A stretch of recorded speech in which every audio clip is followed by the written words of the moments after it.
ठीक है। अब तो ये थी प्रेगनेंसी हार्मोन्स के बाद। अब इसमें अपने को एक और पॉइंट और याद रखना है, ठीक है, कि ड्यूरिंग प्रेगनेंसी कुछ एक हार्मोन, देखो प्रेगनेंसी के दौरान कुछ एक और हार्मोन्स होते हैं, ठीक है, जिनका लेवल जो है, ठीक है, वो काफ़ी ज़्यादा होता है अपने बॉडी में, ठीक है। तो सम हार्मोन्स, ठीक है, हैव मच लेवल ऑफ, मतलब हायर लेवल होता है, ठीक है, उनका। तो वो है कौन से, देखो एक तो है एस्ट्रोजन, ठीक है, फिर है प्रोजेस्टेरॉन, उसके अलावा एक है कॉर्टिसोल एंड प्रोलैक्टिन, ठीक है, एंड थायरोक्सिन। अपने एनसीईआरटी में ये दे रखे हैं, सॉरी स्पेलिंग, थायरोक्सिन, ठीक है, एक्सेट्रा भी हैं, मगर अपने को मेनली ये सारों के नाम याद रखने हैं। इसमें थायरोक्सिन नहीं है, ठीक है, बाकी चाहे तो चलो फिर ठीक ठीक से नाम है, याद हो जाएंगे। तो देखो ये सारे हार्मोन्स याद कर लेना, क्योंकि यहाँ से भी क्वेश्चन बड़ा घुमाता है, ठीक है, कि ना कौन कौन से हार्मोन्स है जिनके लेवल हाई होता है, ठीक है। सो हाई लेवल होता है जिनका ड्यूरिंग प्रेगनेंसी, तो ये हार्मोन्स है।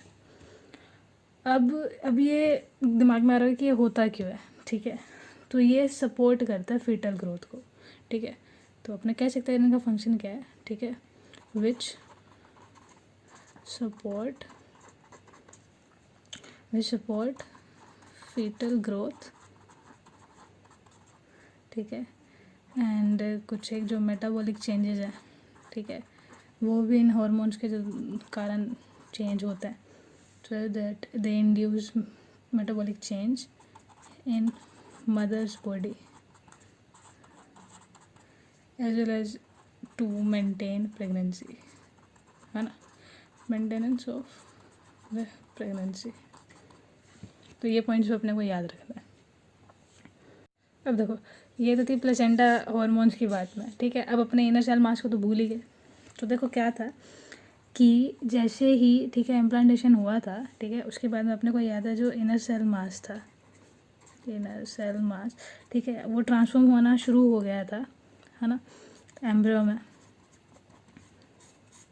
तो अब था क्या, जो इनर सेल मास है वो एम्ब्रियो में बन गया था। अब एम्ब्रियो में क्या होगा, वो बाद में डिफ्रेंशिएट होना शुरू हो गया था, ठीक है। तो अब वो जो डिफ्रेंशिएट हुआ था वो होके, ठीक है, एक और स्टेज में चला गया था जिसको अपने कहते हैं गैस्ट्रुला। जैसे अपने पास ब्लास्टोसिस थी, ठीक है, वैसे ही एक गैस्ट्रुला स्टेज है, ठीक है, एम्ब्रियो के, मतलब उनकी एक नाम दिया गया सेल को। वो एक्चुअली में है क्या, अब जो एम्ब्रियो है, सपोज़ ये अपना एम्ब्रियो था, ठीक है, इनर सेल मास जो भी है। अब इसमें क्या हो जाएगा कि ये ना 3 लेयर्स में आपस में डिवाइड हो जाएगा, ठीक है। सबसे पहले मान लो एक तो ये लेयर, ठीक है, ये बीच वाली, और एक ये लेयर, ठीक है। कैसे, ये तो हो जाएगी आउटर, ठीक है, मिडल एंड इनर लेयर में, ठीक है। तो कहने का मतलब क्या है कि ये ऐसे 3 लेयर्स में डिवाइड हो जाएगा अपना जो एम्ब्रियो है, ठीक है।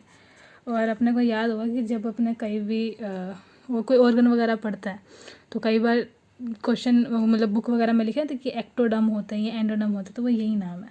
तो बेसिकली जो एम्ब्रियो है, ठीक है, सून, ठीक है, दी एम्ब्रियो, ठीक है, विल डिफ्रेंशिएट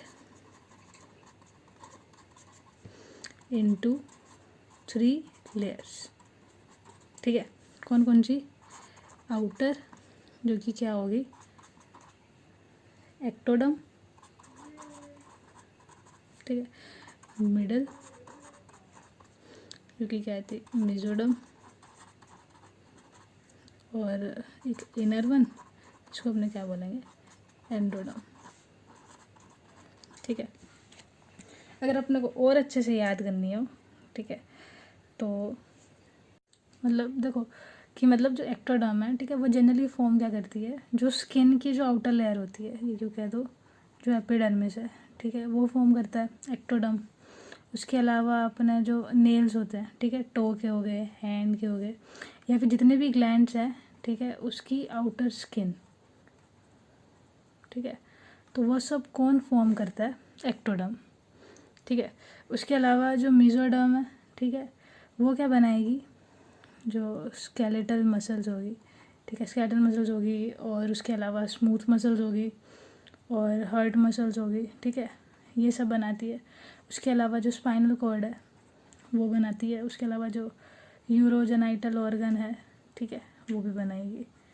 और जो एंडोडर्म है, ठीक है, वो एंडोडर्म जनरली फॉर्म करती है अपना जितना भी जीआईटी है, ठीक है, गैस्ट्रो इंटेस्टिनल ट्रैक्ट, उसके अलावा लिवर, पैनक्रियाज, ठीक है, और लंग्स।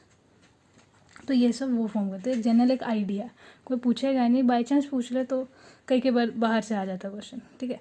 तो बेसिकली देखो अपने को याद क्या रखना है कि ये जो तीनों लेयर्स है, ठीक है, ये जनरली पूरी बॉडी को फॉर्म करती है, ठीक है, एक्टोडर्म, मेसोडर्म और एंडोडर्म। और इस पे भी कंफ्यूज मत होना कि ये लेयर कैसे बनाई थी। ये एक्चुअली मुझे कैविटी बनानी थी, ये जस्ट वैसे दिखाने के लिए मैंने ऐसे चपटी चीज़ बना दी, ठीक है। तो उसके अलावा देखो अपने को एक बात और रखनी है कि जो अपना इनर सेल मास है, ठीक है, उसमें से डिफ्रेंशिएट हो गए जब एम्ब्रियो बनेगा तो 3 लेयर तो ये बनाएगा। इसके अलावा एक और सेल्स, ग्रुप ऑफ सेल्स बनाता है जिसको अपने क्या बोलते हैं? स्टेम सेल्स, ठीक है।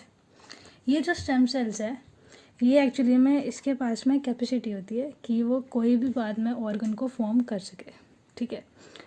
तो ये भी याद रखना कि बिसाइड्स दीज 3 लेयर्स, ठीक है, जो इनर सेल मास है, it also form stem cells, ठीक है, विच कंटेन, जो कि एक क्या मतलब कह सकते हैं कि एक स्पेशल सेल्स हैं, ठीक है, स्पेशल सेल्स हैं विच हैव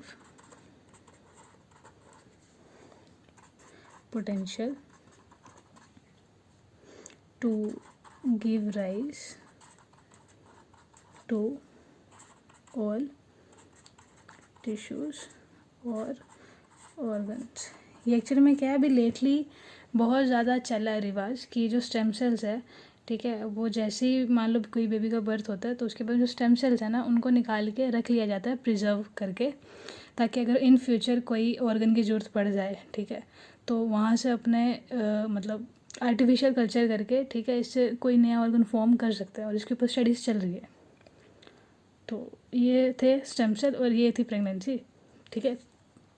अब देखो, अब ये जितनी सेल्स बननी थी बन गई, ठीक है। अब जो एम्ब्रियो है, ठीक है, उसमें जितने चेंजेस आने थे। एक बार जब ये 3 लेयर बन जाएगी, ठीक है, उसके बाद में अब यही जो 3 लेयर्स है यही further organ system, organ tissue वगैरह बनना स्टार्ट कर देंगे, ठीक है। तो अब देख लेते हैं कि मेन फीचर्स क्या होंगे, ठीक है, ये मान लो कैसे कैसे डेवलपमेंट होगी। तो हेडिंग डाल दें, major features of embryonic development.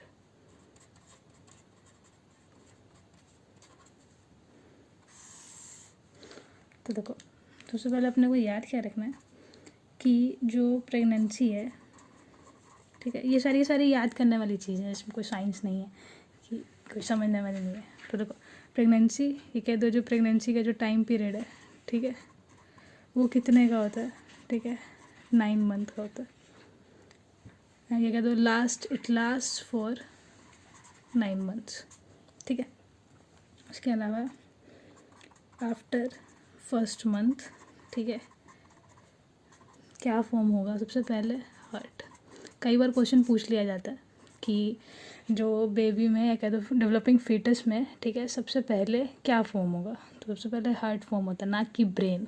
कईयों में मिसकंसेप्शन है कि पहले ब्रेन बनेगा। मेरे में खुद में दिमाग में था ये पहले कि पहले ब्रेन बनेगा, पर नहीं, सबसे पहले हार्ट बनता है, ठीक है। उसके अलावा eight the end of second month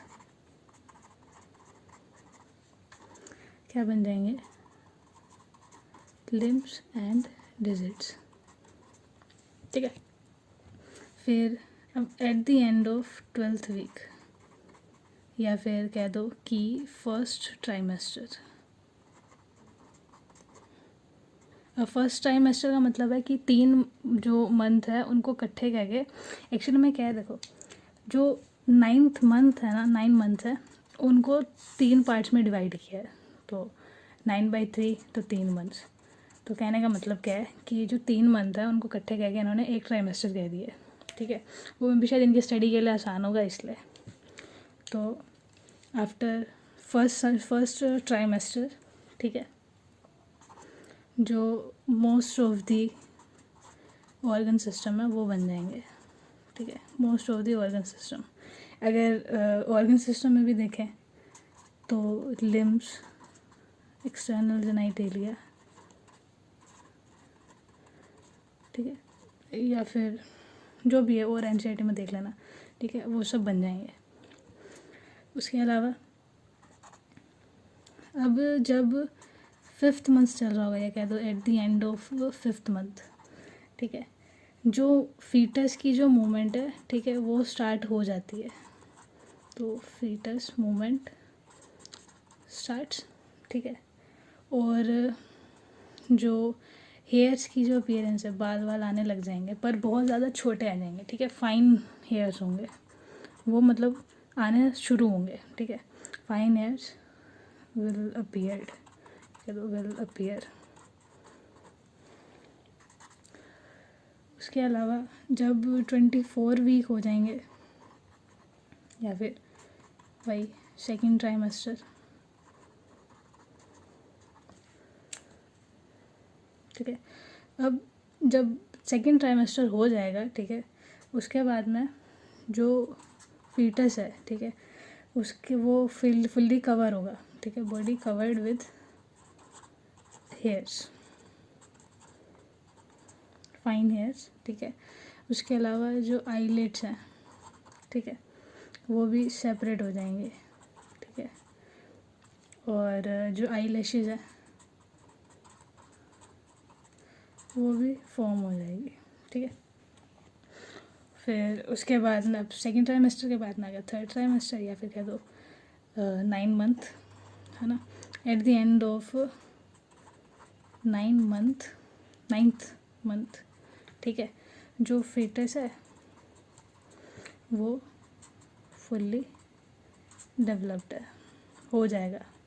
और ये याद रखना है कि एक जनरल क्राइटेरिया, ज़रूरी नहीं है, कईयों के पहले भी हो जाता है, कईयों के बाद में भी होता है, वो डिपेंड करता है मेटाबॉलिक चेंजेस के अकॉर्डिंग, ठीक है।